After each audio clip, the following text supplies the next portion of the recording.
First question for you guys. Of all the reactions that you saw to Scream 5, which reaction would you say influenced what we see the most in Scream 6? Oh, wow. Great question.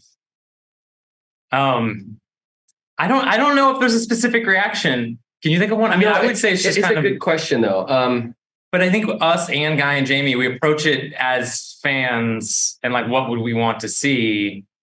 And so in a way, it's a reaction to our own reaction, which is also a fan reaction. Yeah, but we're definitely aware of like the noise, good and bad, you know, in that like you have to be. I feel like to step into something that is so self-referential and so meta, we have to have our antennas up for that stuff. And I think that we learned a ton on 5. And I think all of that is deployed in 6.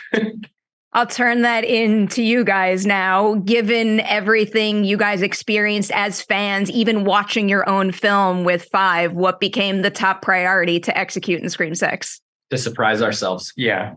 I like that. I think it was such a surprise. It was such a surprise to have Scream come back, to be involved in it. And I think we just knew that for as warm and comforting and as homage-y as the last one was, we had to take a really hard left turn for the next one, just to keep ourselves interested, right? To keep ourselves engaged and surprised. And I think that's always been the compass. Like what is thrilling and fun and exciting to us, and hopefully that, you know, people love the same thing. That compass is pointing you in the right direction. I like it. So I was reading the production notes, and it has a whole lot about how you guys wanted this movie to have some of the most brutal attack and kill sequences of the franchise in it. So it was making me curious. Before making Scream 6, what did you both deem the most brutal sequence of the franchise, the thing that became the one to top? I feel like the Gail Dewey sound booth, pizza, so you know that whole shebang. The police car climbing over Ghostface, like that's the stacking of obstacles, one on top of another was, I think, the thing that we've always really thought defined the sequences in the Scream franchise, and New York was just there's so many ingredients to play with here. I didn't expect you guys to name drop those two scenes, but I respect those choices.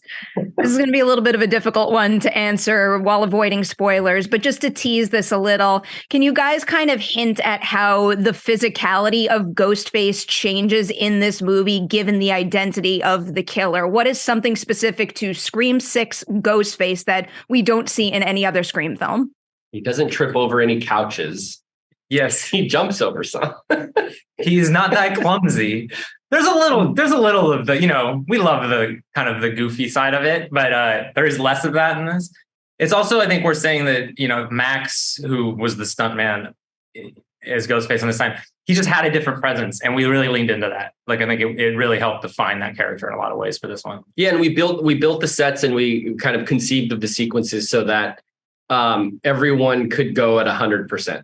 Right? Like the things could break the way that you see them break in the movie. Doors get smashed. Like everyone was using their full physicality the entire time. And I think it makes for like a really visceral, scary series of sequences. That it does. I'm only behaving and leaving right now because I get to interrogate the two of you tomorrow with like an enormous list of spoiler questions, and I cannot wait. Oh, great. Congratulations. I will see you soon. Thank you. We'll see you tomorrow. See you soon.